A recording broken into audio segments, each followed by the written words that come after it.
Bijou Sy les aléas du mariage mais elle est là ce matin pour waxtaan ak ñun ci xew ca bitim réew on a parlé ce matin ci coulisses yi ca journal ba Charlie Hebdo xawma moom Charlie Hebdo moom itam ñoom itam ñoo mën a tooñ.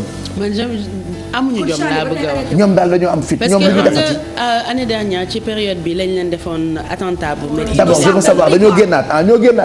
nii kon. dañoo génnewaat déjà édition spéciale. waaw xam nga. pour fêter un an yi. célébrer ko. xam nga année dernière nit yi ngi doon kaas parce que yonent bi sallallahu alayhi wa sallam nañ jëloon caricature. moo tax ñun boobu ba tey on n'a jamais accepté de mettre comme ni une bu Charlie Hebdo. ay je suis Charlie ak yooyu yëpp. ñoo nangu ko def mais ren ils ont encore fait plus fort. ndax yàlla ci boppam la ñu caricaturé noonu d'accord pour wax ne un an après l'assassin bi leen rayoon mi ngi ci nature bi toujours l'assassin court toujours et je veux dire bu fekkente ne bi li leen dal bi mu leen dalee guide religieux yëpp ku ci nekk ñëw nga wax ne violence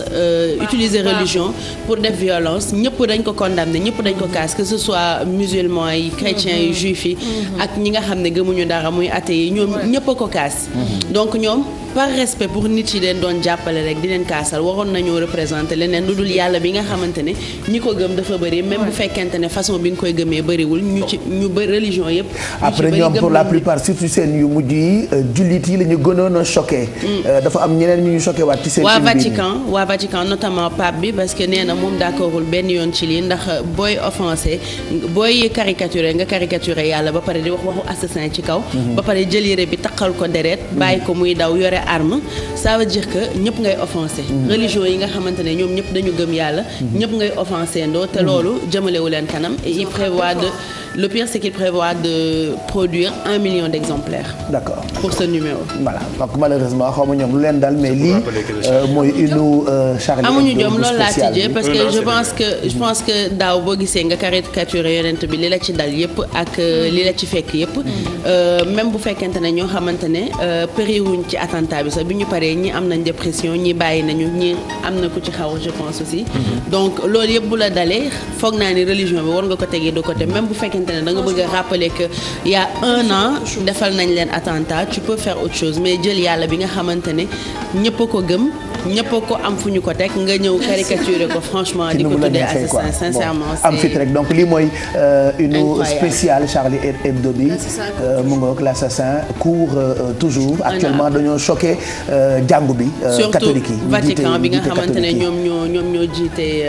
religion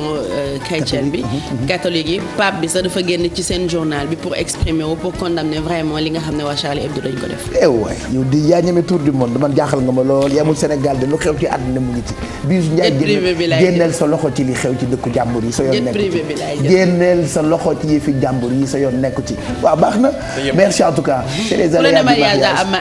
aléas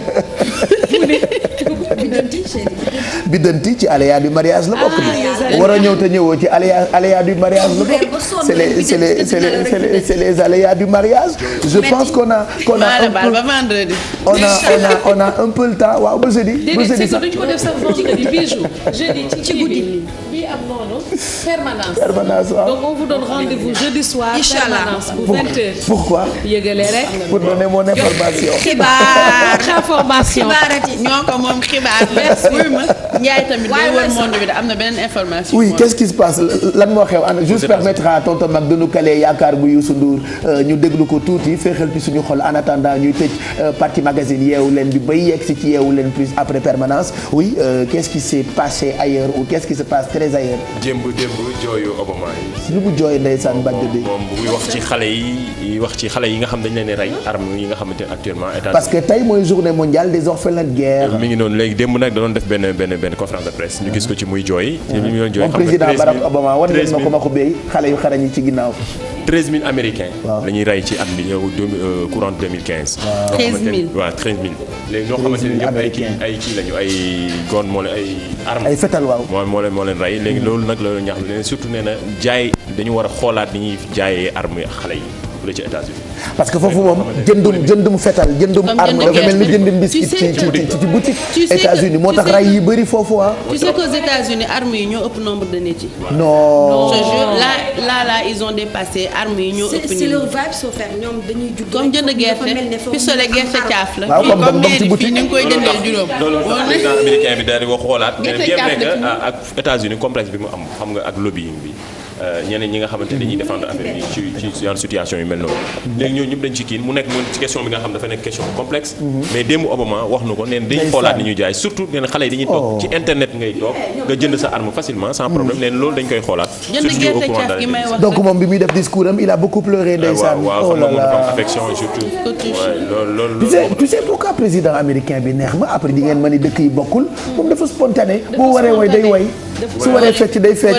su waree ree day ree su waree daw day daw su waree jooy day jooy c'est-à-dire il montre au peuple que c'est un citoyen c'est un être humain yàpp laak yàq ak deret comme tout le monde c'est-à-dire voilà yëkkatiwul dara quoi moom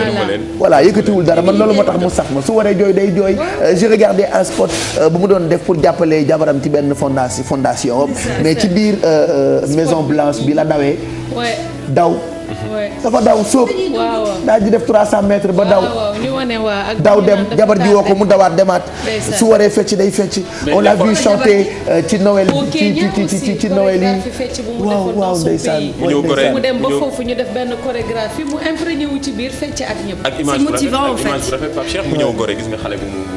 mu foog mu nekk image bi nga xam def na tour du monde photo boobu nga xam defoon na moom en fait je pense que image Yes Weekend bi mu doon demee ci campagne bi lay demee ba léegi parce que ce qu'il veut montrer c'est que tu peux partir de zéro atteindre niveau bi mu egg donc ba léegi voilà donc ba léegi humilité am lay garder ba léegi day wan ñëpp que man nit Ndiaye kese la loolu mooy leadership américain voilà et je pense que ñu ci bëri di nga mun identifier wu ci moom surtout je pense que xale yu noir yi dañ koy soxla mais beneen information bu ñu marqué peut-être man tey mooy le vieux là de 70 ans ou plus qui s'est marié à une Sénégalaise de 25 ans ba fi mu ne nii ñu def benn procès normalement parce qu'on lui a demandé un truc de retour fii ci Sénégal fii ak un mois parce que gis nañ ñu que il trouve que c'est un mariage blanc soi-disant du mariage boo xamante ne dafa tege ci mbëggeel parce qu'ils se disent que bu fekkee dafa takk normalement pas bi bu ko takkee c'est pour permettre à mag boobu tubaab bi pour mu dem maison de retraite te femme sénégalaise bi aussi nee nañ c'est pour lui permettre d'avoir une belle vie parce que c'est ça après nous aussi bëgguñu wone photo xale bu jigéen bi c'est une sénégalaise effectivement mu ngi dëkk ci benn dëkk bu nekk France pa bi ko takk moromu moom la fii ci Ndakaaru ambassade bu France bu nekk Sénégal moom moo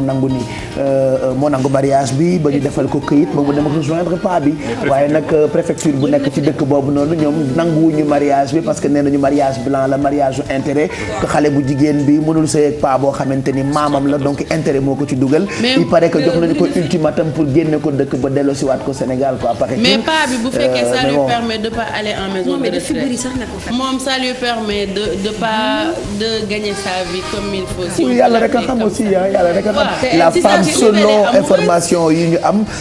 elle dit que dafa nopp jëkkëram voilà même bu fekkee jëkkëram moroomu maamam la mais daf ko nopp quoi voilà. mun naa nekk. oui tout est possible ah. tu sais mbëggeel dafa grave.